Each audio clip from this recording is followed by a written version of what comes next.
Good evening, everyone. Welcome to another installment of Table Talk. Today, we are going to be talking with Matthew Buttacavoli, and we will discuss his essay, An Anthropologist Fails to Become a Fish, Multispecies Sensing in the Anthropocene. We're the Indian Animal Studies Collective. I'm an assistant professor at Geetham University in Hyderabad. My co-host Anu Pande is also assistant professor at EFLU in Hyderabad. We meet pretty regularly to discuss academics' work that interest us on human-animal relations and try to bring together researchers working on critical animal studies in India. This discussion is just going to be for an hour, and it's pretty open-ended. The dialogue's going to be driven by our research interests, and the questions are also pretty informal. So at any point, please feel free to ask a question or comment. Do not wait till the end because the 1 hour goes by very quickly. Thanks again, Matthew, for being here, agreeing to be part of this conversation. The topic the topic of your essay, it's something that we've been discussing a lot in the previous sessions too, the limits of multi-species relationality, the boundaries, how much can a researcher do when trying to relate to a non-human animal. So when did you, why did you when did you begin to think this is a real problem in your research? Yeah, so well, I started my this was based first, sorry. Let me say thank you for having me too. I really appreciate this. But yeah, this research was part of my PhD research project, my thesis. Um, I hadn't actually gone into my PhD planning to do this specific research. It was originally going to be another research project that fell through because of issues at the field site that just wasn't going to be viable, wasn't appropriate for an anthropologist to come in at the time that they're having some issues with the way the organization I was going to be studying with management. So at that time, I had started diving as well because I was living in Cairns on the Great Barrier Reef. And so I really, during that point, was doing some research in the sound studies and thinking about what it was like for divers and trying to navigate the world partially by sound and trying to understand what's going on in the environment through sound. And so when I was transitioning my research, that kind of hooked me. And I started looking into and finding out that there was a lot of issues with potential issues with sound pollution. That's one of the issues that the Great Barrier Reef Marine Park Authority was looking and researching into as one of the stressors and how to mitigate that. So I started trying to think how divers understood this. And so it was originally a human first project. And I thought that, oh, the divers are going to be in the water. They're going to hear this noise. They're going to have empathy for the fish and everything, experiencing that. And that just wasn't the case. As I explained the essay, like they're just not hearing it. Newbie divers, they're not even paying attention to that. They're paying attention to everything going on with themselves. Even the most experienced divers are not like in places that experience noise pollution. And a lot of people just did not understand, even get the idea that fish experience a lot of their world through sound. And so when I started doing that, I thought, okay, how am I gonna try to figure out how fish experience things and where the disconnect is? And that started down the rabbit hole of, okay, I am not equipped to hear like a fish. So part of that experience was learning the difference between human biology, fish biology, what forms that divide, and then how can start thinking about how can we bridge it so people can actually understand that fish are impacted most marine life is impacted by the sounds and the noise that we put into the ocean. How can that spur new conservation action? And is something like dive tourism even the appropriate place to be doing that, since everyone's so far away from the actual sources of the noise that's actually affecting the reef? And I was when I read the essay, I did realize that this is something that's overlooked. But how big is this issue really? Is sound pollution, is it something that is uh, that's just environmental? Uh, like when you were discussing the science of the how the fish can hear, it wasn't very clear to me if it's disorienting them or if it's affecting their sense of space. Yeah, so the way I like this think of sound is that it's not going to cause the biggest impact in terms of stressors in an environment, but it's a multiplier. It makes everything kind of worse. And in the case of the marine environment, it's going to depend on what type of noise is being put into it, how loud it is right away, how persistent, and okay, catches a ram cross. Um, so how persistent it is, and that's and it's going to affect them. So fish use will use sound to make sure to keep their groups together. So especially schooling fish at night will be chirping a lot to keep together. So too much sound, it makes it difficult to move as a unit, making them more susceptible to predation. It'll also mask the sound of predators in the area. It can also increase overall stress in the fish, so making them more susceptible to just about any other issue, especially suppressing immune systems, things like that. Um, and one interesting effect is it can actually even affect the settlement of new fish larvae and even coral polyps onto reefs. So young fish, especially young fish larvae and some coral polyps, they will find reef environments by the sounds of reefs. There will be listening out for their conspecific. So damselfish will listen out for other damselfish, and coral polyps just know a very noisy place is somewhere where there's other corals to settle down on. And so if the sounds in the reef are quieted, if they can't hear that, then it makes it more difficult for animals to actually settle in the area. And then that's just talking about the fish and invertebrates. When we get to mammals, whales are a big one. It's the one marine animal we really think about really dealing with sound. And we've seen studies over the years that uh, noise can really increase the stress level that the whales experience. There was a great study in outside of Boston that after the events of 9/11, when Boston Harbor shut down for a while, there was just researchers going out and collecting whale poop as a part of an ongoing study, and they saw a sudden reduction in cortisol levels. So sound is having a really big stress on the whales, impacting the way they communicate. In terms of orcas, it can impact their ability to find food through echolocation. And also, we're finding out that the humpback whales, especially in Australia, will actually whisper to their calves, like whisper for as much as a whale can whisper, to communicate with their wet calves without drawing attention of orcas that predate on humpback whale calves. And so increasing noise can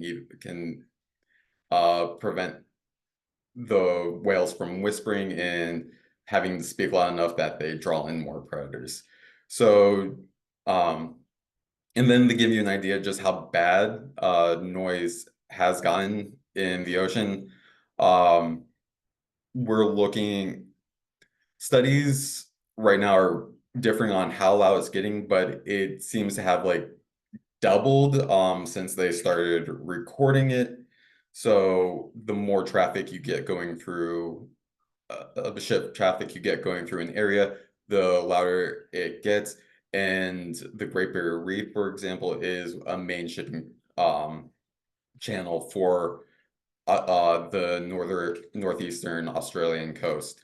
And so just the more ships that start going through it, and they're looking at building, there's constant talk about building new coal ports along the Australian coast. So that's going to be more shipping in, more noise into the environment.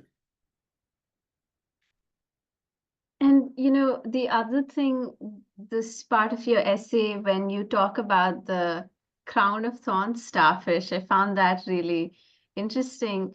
And till then you're talking about all these scientific ways to measure sound, and your own attempts to capture that through technology, through the hydrophone, and so on. But when you're discussing anthropomorphism, and anthropocentrism, I also got this impression that even if one can try their best to reach or try to figure to listen to the non-human animal through technology or through science, the mission has already failed if you are not to some extent anthropomorphic. So is that inbuilt in some ways, or is that useful? And is that kind of necessary for environmental education as you see it? Yeah, so, the problem with the trend of trying not to anthropomorphize anything is you end up getting Tovine called it, or sorry, going the other way around. You end up getting animals that are just turned into machines. And we've actually seen that idea used a lot to justify mistreatment of animals, that they don't actually experience things. They're not conscious, so they don't experience the pain, or they don't experience grief or any of these other emotions. They're not human, so we can do what we want to them.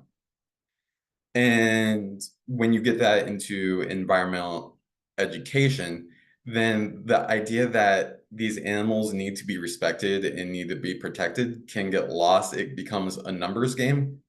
And it's, why don't we just do this to them? Why don't we just do that? And not thinking about the impacts that we have on each animal as an individual. So, sometimes we do things to control populations of animals that we don't really think about, like how does the welfare of individual members of that species experience that? And that can distance us and let's start doing potentially getting to doing unethical things. I don't want to say that the cost control program is unethical though, but you can kind of see how that mentality of just having a live execution of an animal in front of people as an exhibition of what you're doing can start leading to problematic behavior down the line.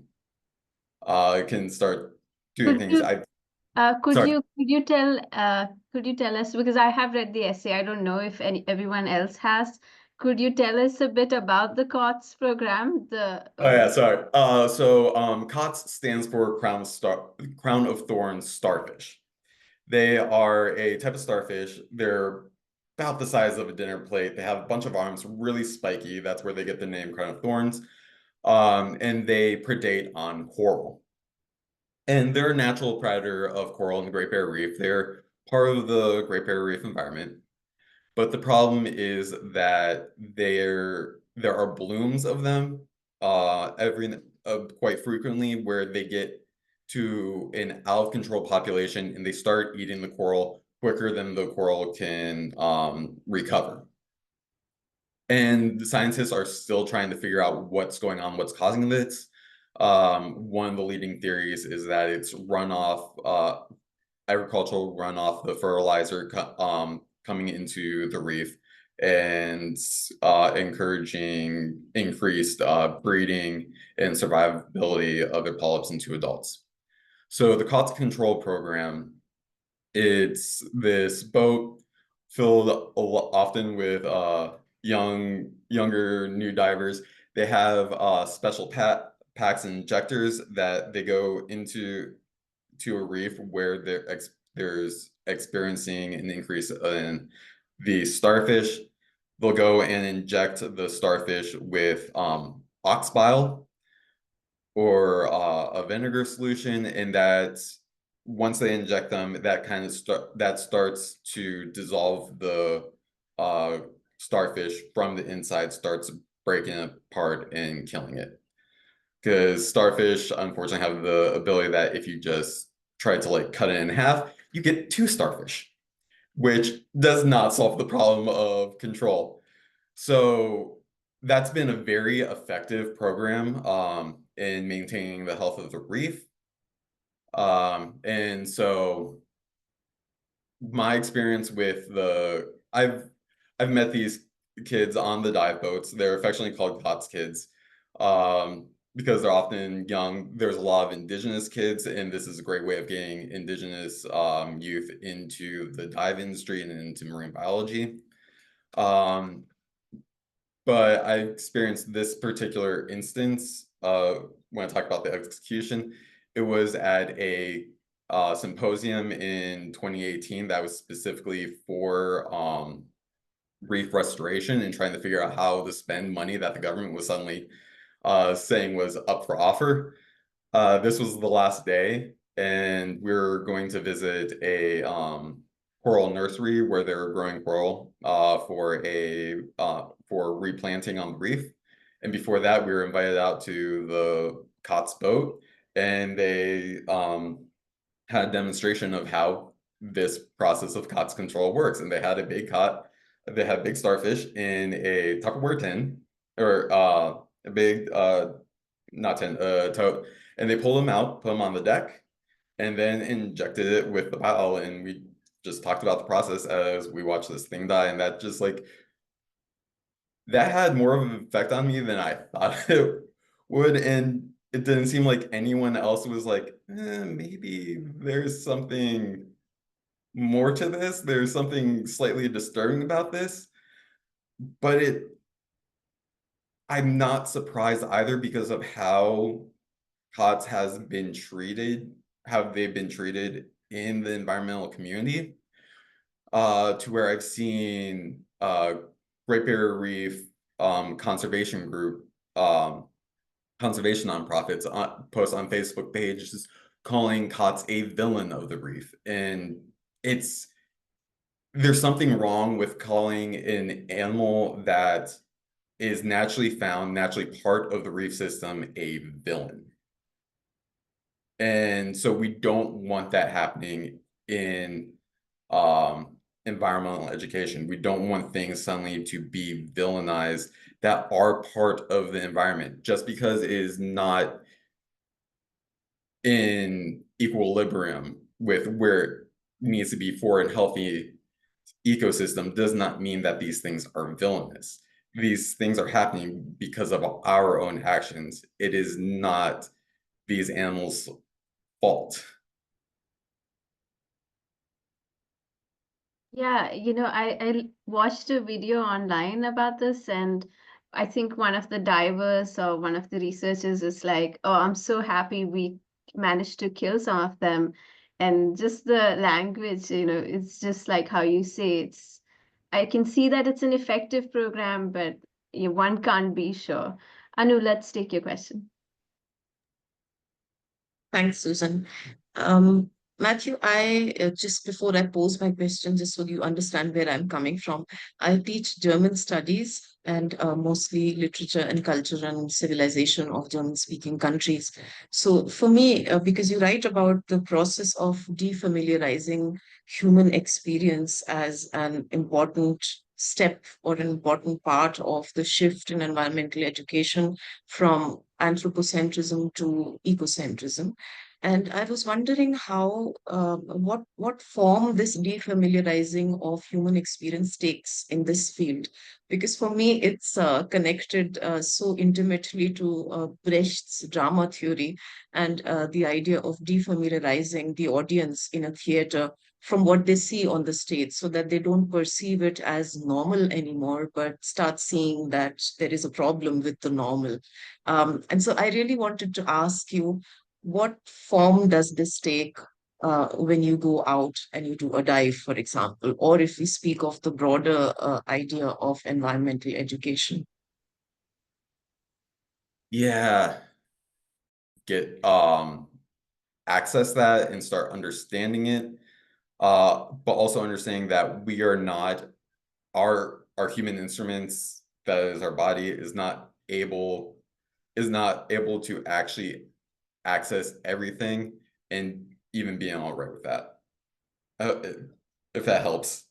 It's understanding that defamiliarizing our bodies in a place helps us understand that there are things going on around us that are even more important that we're just not aware of right now. And it's being aware of that unawareness and that we might need to do things to connect to it.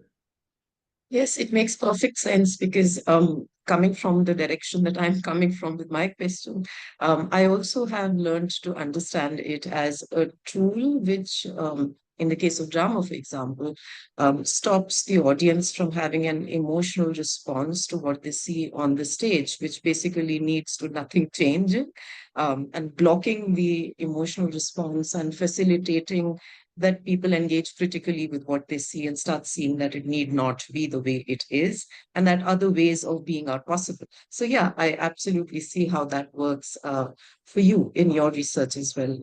Thank you for that. And there was one more thing that I was thinking about because Susan and you were just discussing anthropomorphism.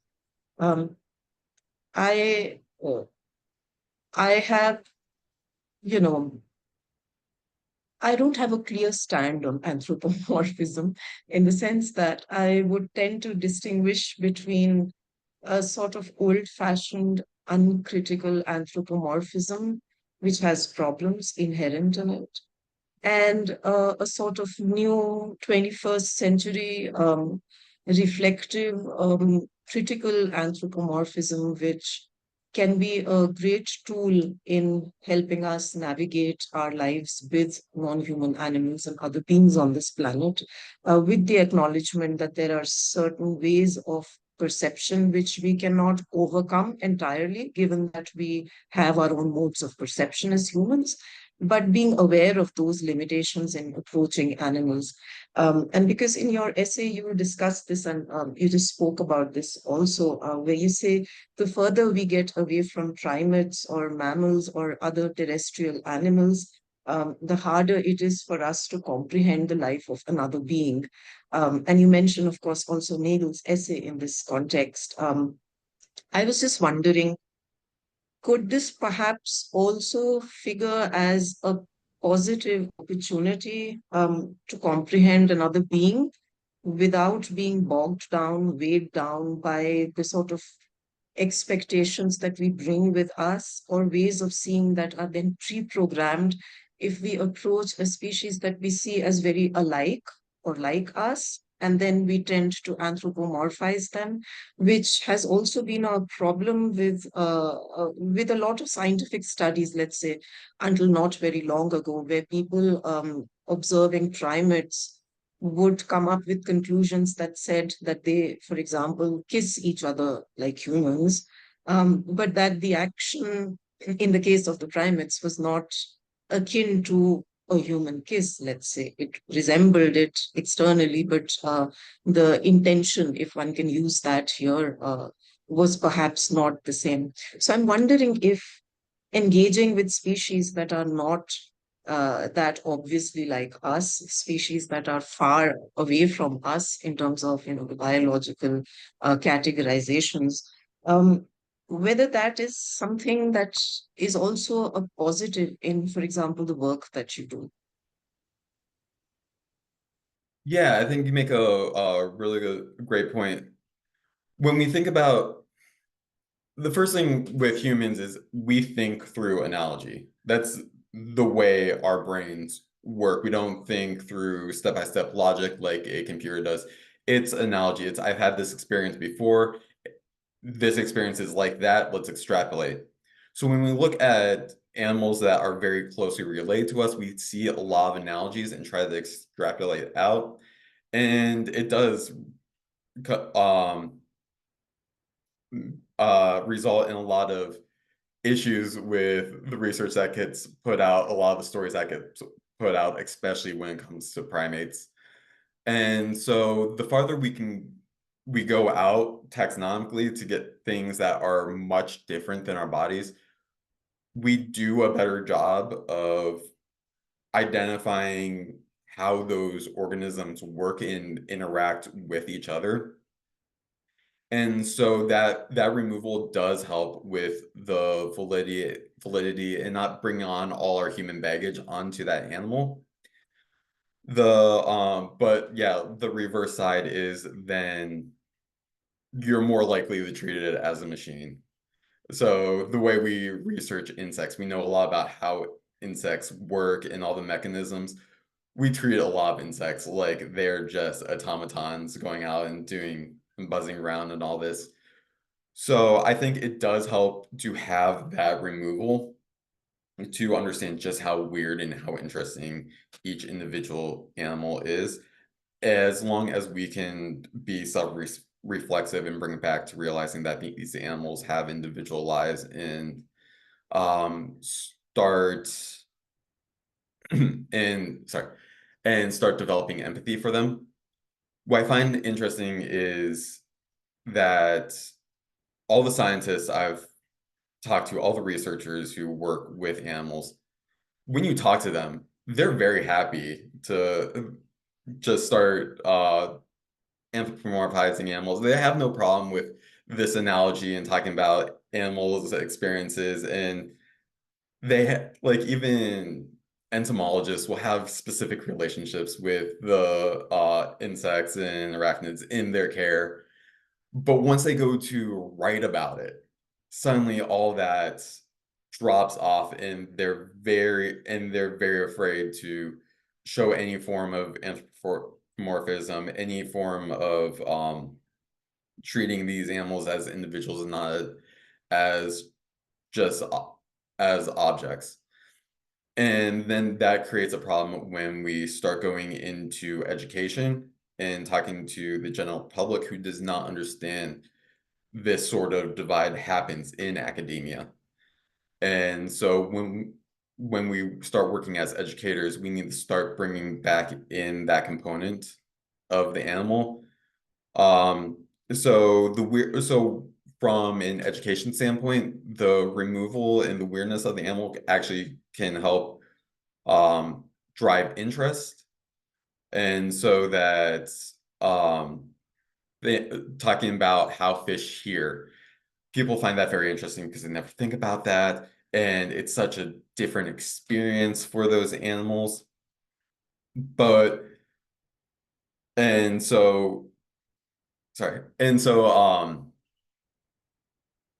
that removal can drive interest and start driving understanding to it, but we need to also start folding back in that they are sensate animals with their own experiences and putting it back in them as subjects rather than objects back into consideration. So we're talking about fish hearing. I'm not just going to talk about the mechanisms, but also what that means for their lives and how that they interact. And so that's really important as educators that we do that, especially if you're an environmental educator, you're dealing a lot with kids, especially young kids. And so we need to start early on getting them to understand and respect animals as individual beings and all animals, not just mammals, not the cute fuzzy things, but even the weird bugs and fish and spiders that they're going to interact with for the rest of their lives.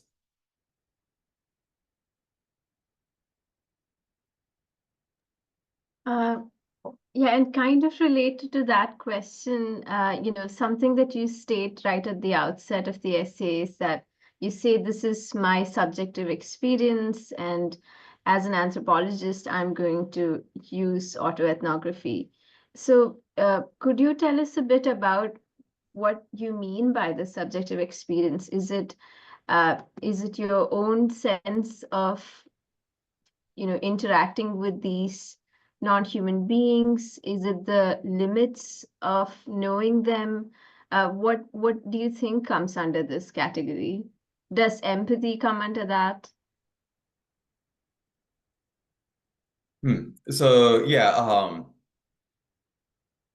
I think for a good portion of experience, as I talk about in the essay, is a phenomenological experience. This is how I felt through this process.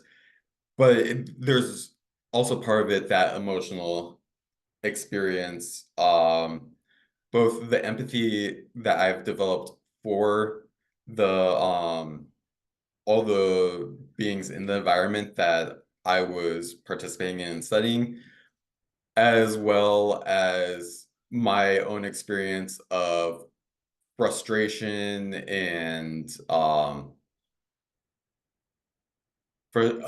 frustration, disappointment, and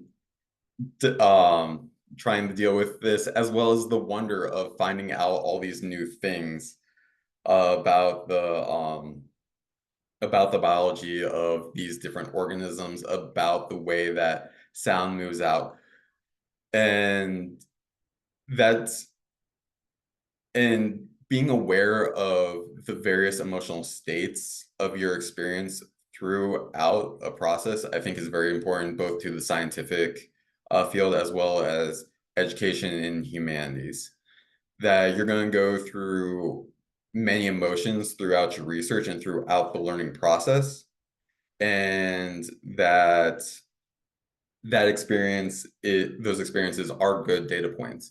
They are worthy of reflection and examination, because those sources of frustration and disappointment were developed because I was undermining some of my assumptions throughout my process, some biases that I did not recognize, and that resulted in finding new lines of questioning, lines of experimentation of where to go, as well as the wonder of finding out new information that's going to redirect my research process.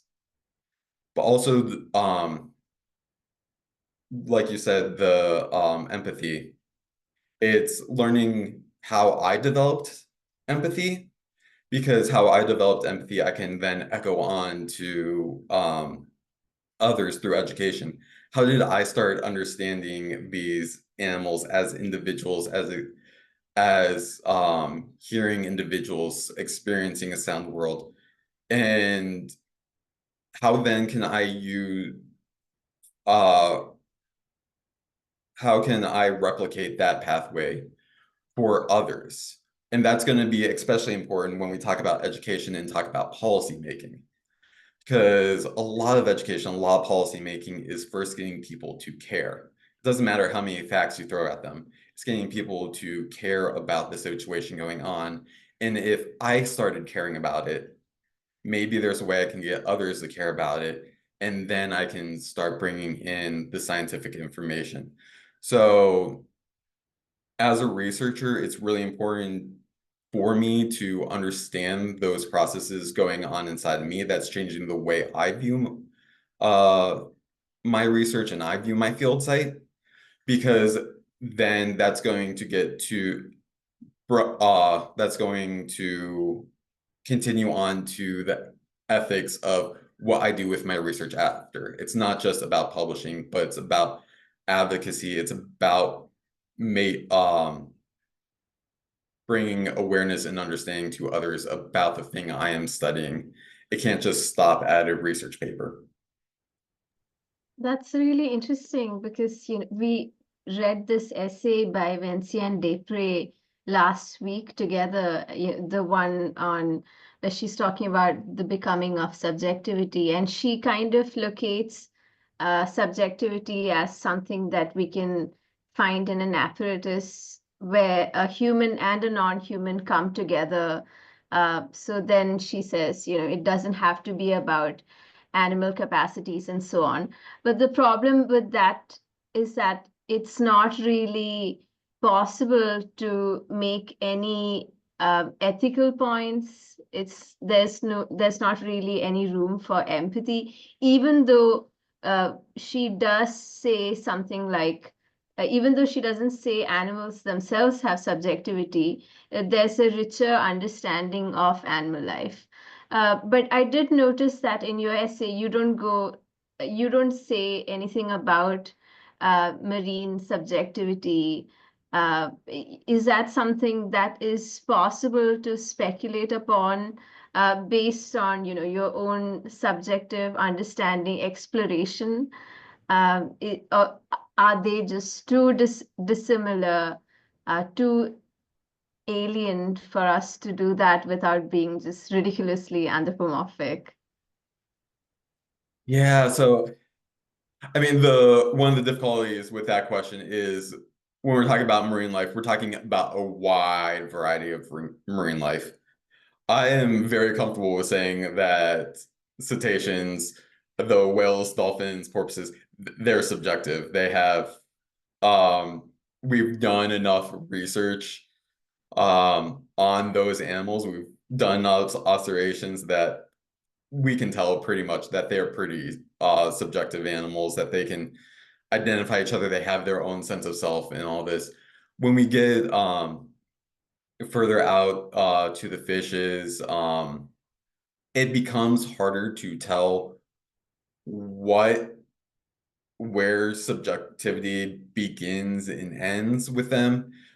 We don't even really know how to properly research that. Getting all the way to things like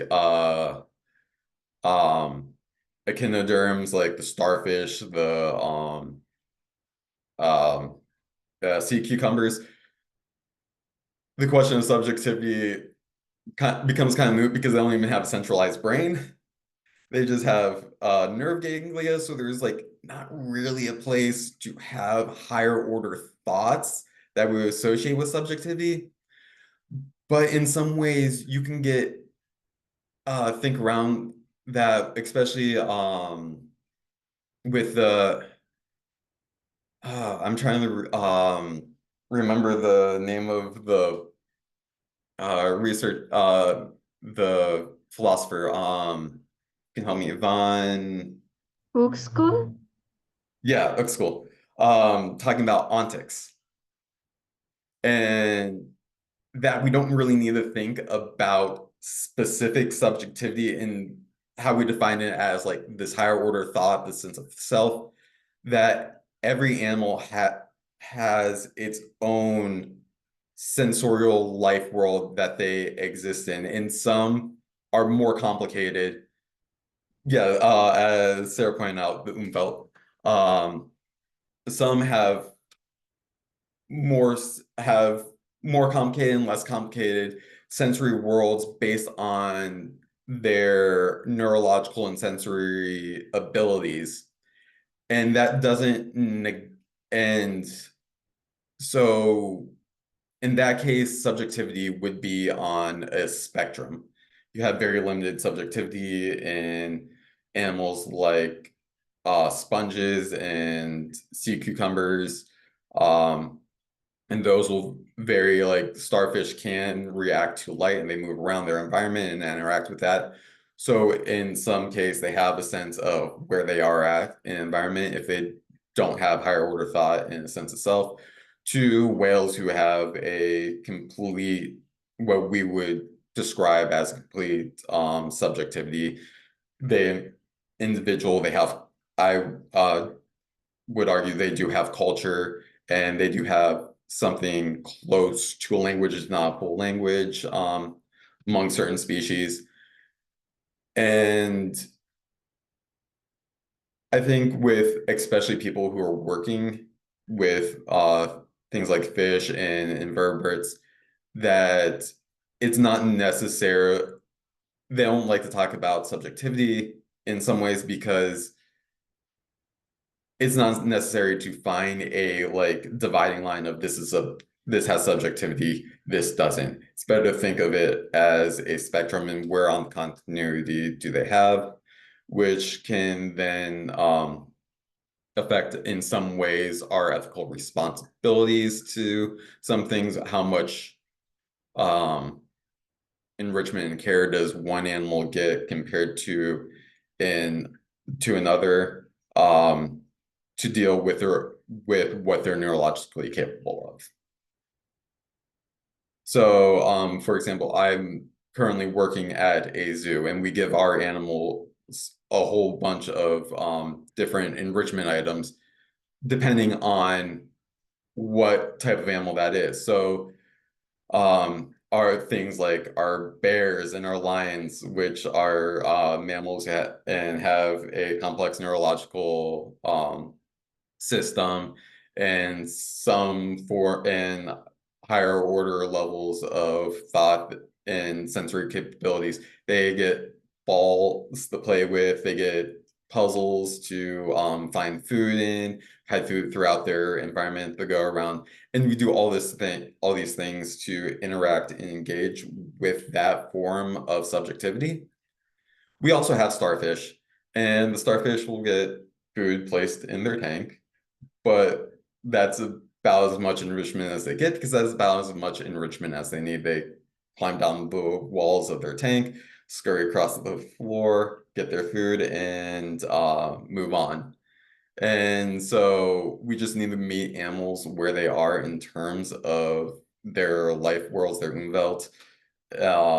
When I think about subjectivity and especially subjectivity of marine life. And you also talk about this, and I feel like that's how we're thinking about it here too, as opposed to maybe textbook type environmental education.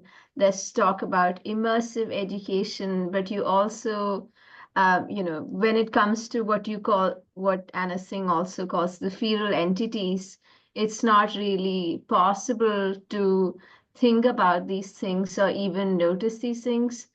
And especially, I've thought about this in context of human-wildlife conflict as well, where it's Sorry, there's just a 1 second. There we go. I got feral entity right here. Trying to close the laptop on me.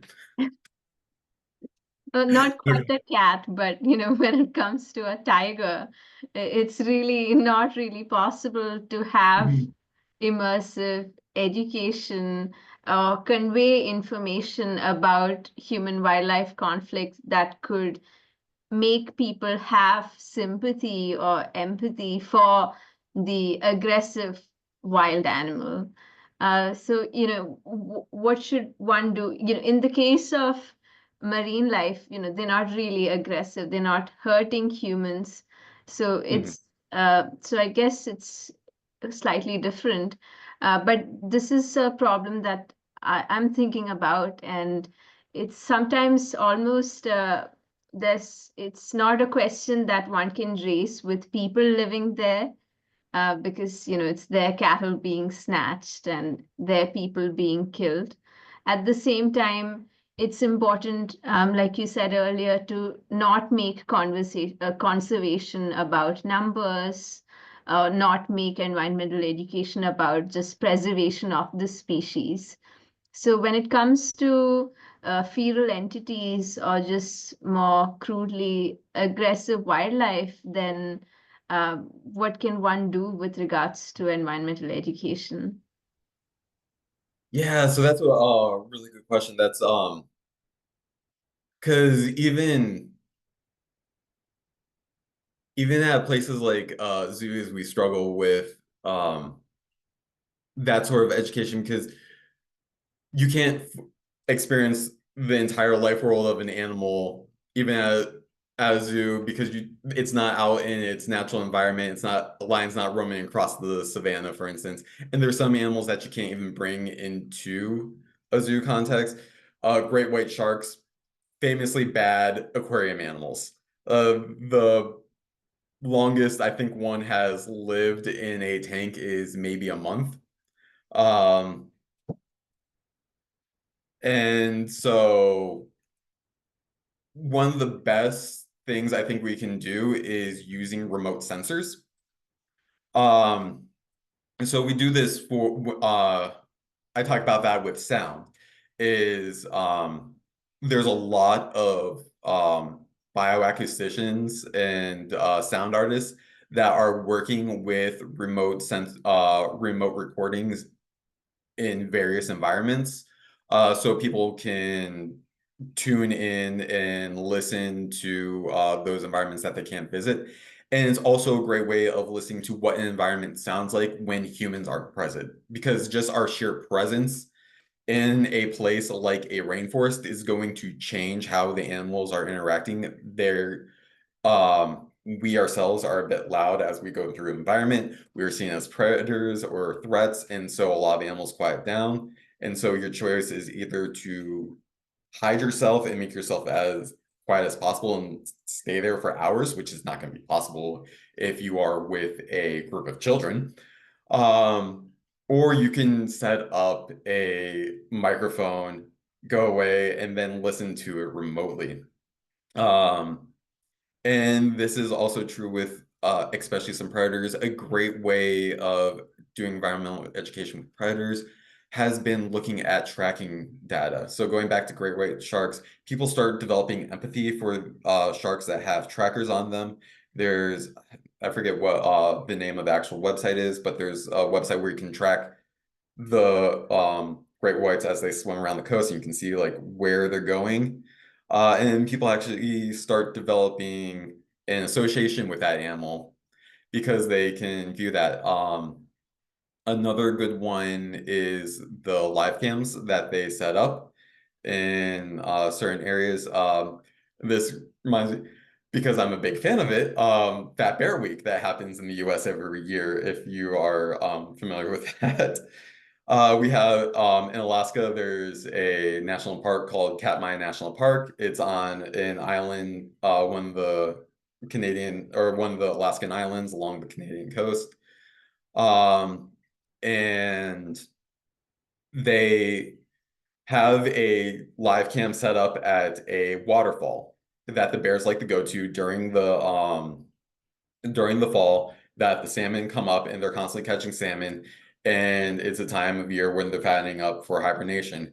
And so every year the national park has a celebration of these bears that called Fat Bear Week, and there's a bracket tournament that goes on. They have the most popular bears listed, and every day people vote for which of the pair they think is the fattest, and it comes down to the fattest bear, and people develop a fandom for these bears. There is a love for specific individuals, um, and I think this is a great environmental education tool because people start caring about what happens to grizzly bears and start learning about the grizzly bear life cycle.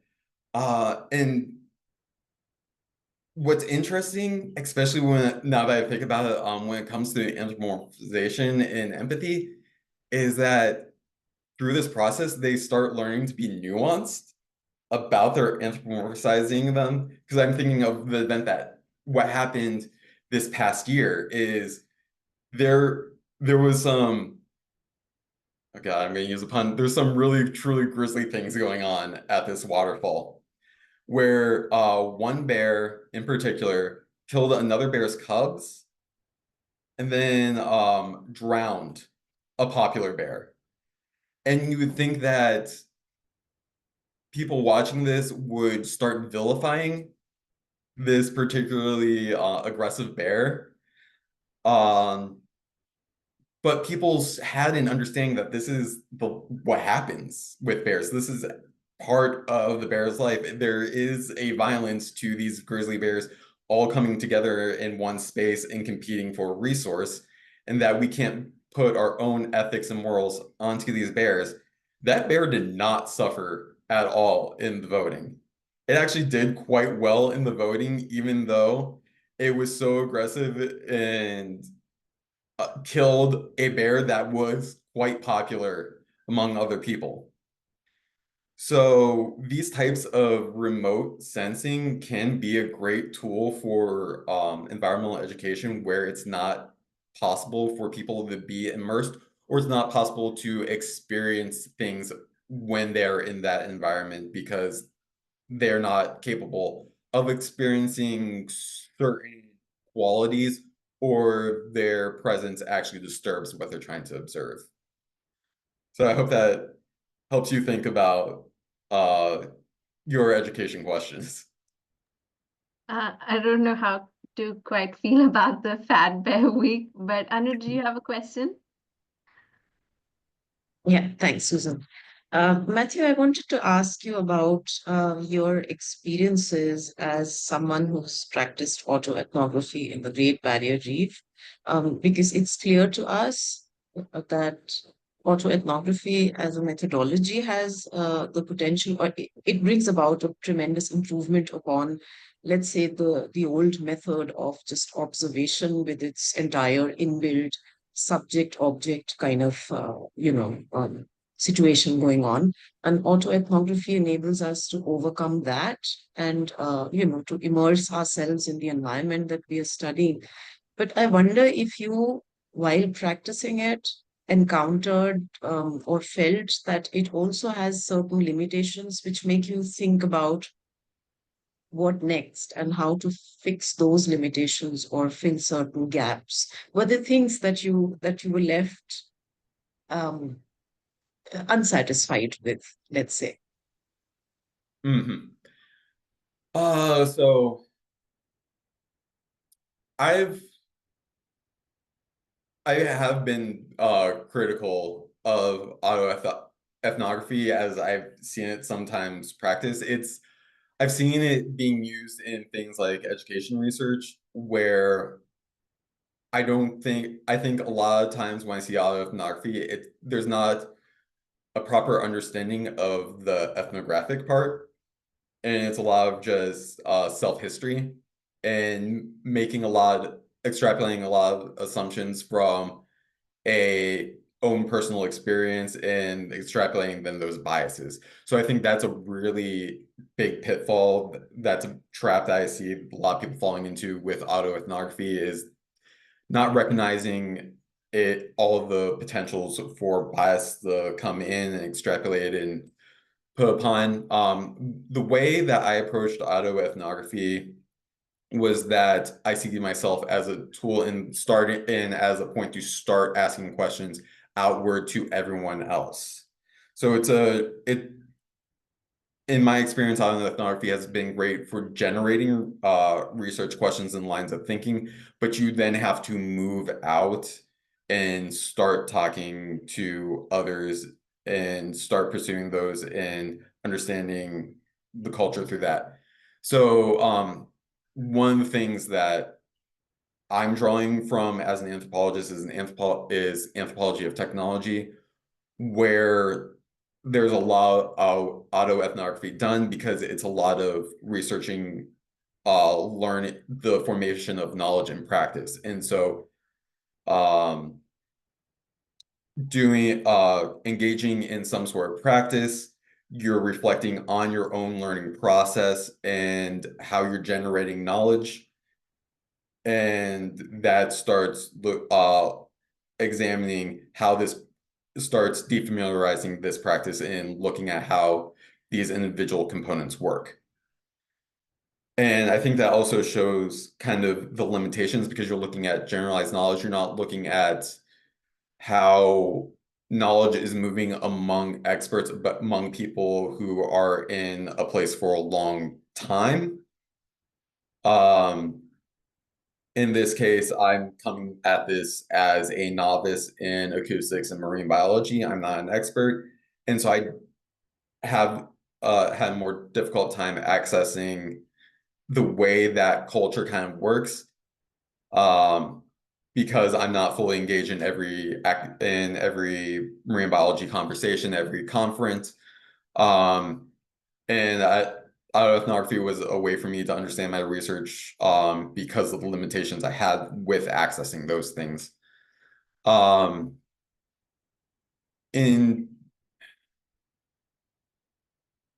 So I think one of my frustrations was not fully understanding the way that the human culture works around all of this and all of the stakeholders and components. But I will also say that even my essay specifically was written from an auto-ethnographic standpoint. When I was doing my research, there was more general ethnography components as well. I just decided to focus on the auto-ethnographic point in my essay because of the subject matter I was talking about specifically there. And going back to having seen auto-ethnography done a lot in education research as kind of trying to be an example of how I think auto-ethnography should be done properly, and as a bit of a critique on how I've seen it done in the past. I just have one last question, Matthew, which is Yeah. about this, the last paragraph of your essay where you say that, this essay has been about the limits of human sensory abilities to capture non-human experience.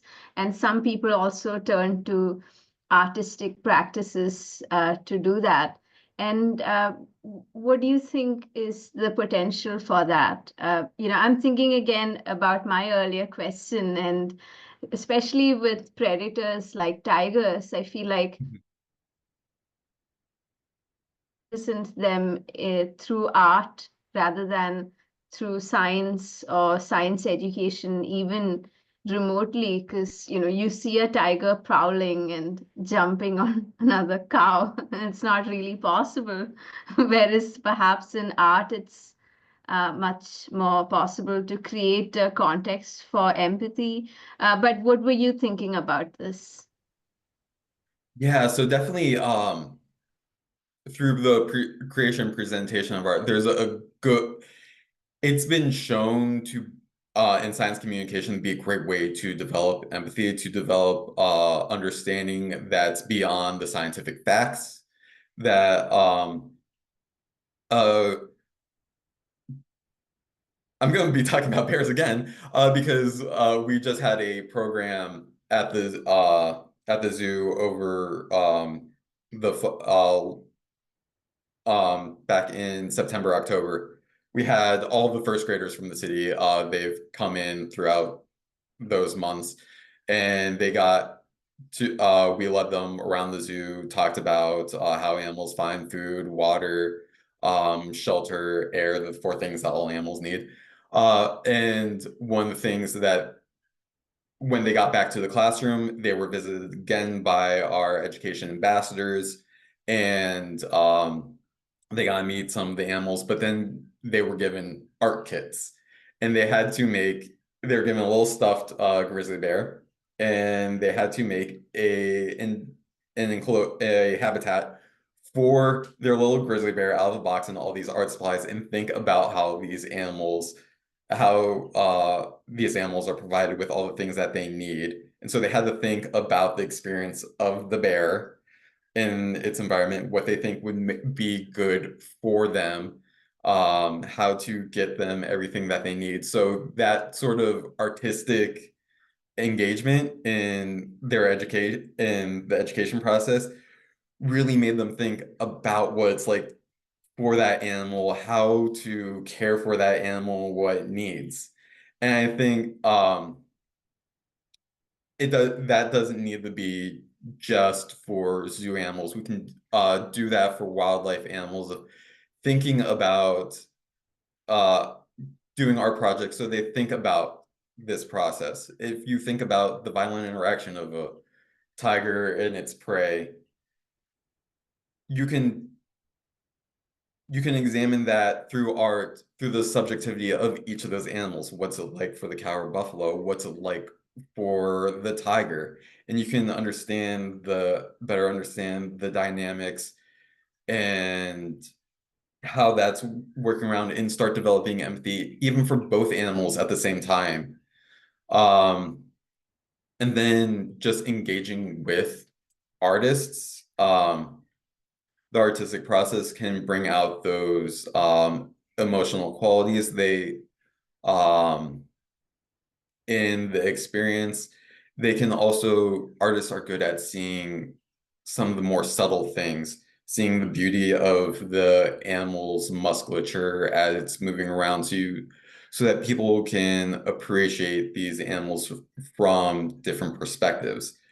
Because if you just give the description, oh, they're doing this because blah, blah, blah, blah, blah, blah, blah, but artists can bring that to life and bring the analogy closer to the person to start developing that empathy. All right. Thanks everyone for joining us today, and thanks Matthew for spending this 1 hour with us. It's been such a great conversation talking to you about this, and we hope to meet some of you at least for the next one. Thank you. Thanks, I really enjoyed this.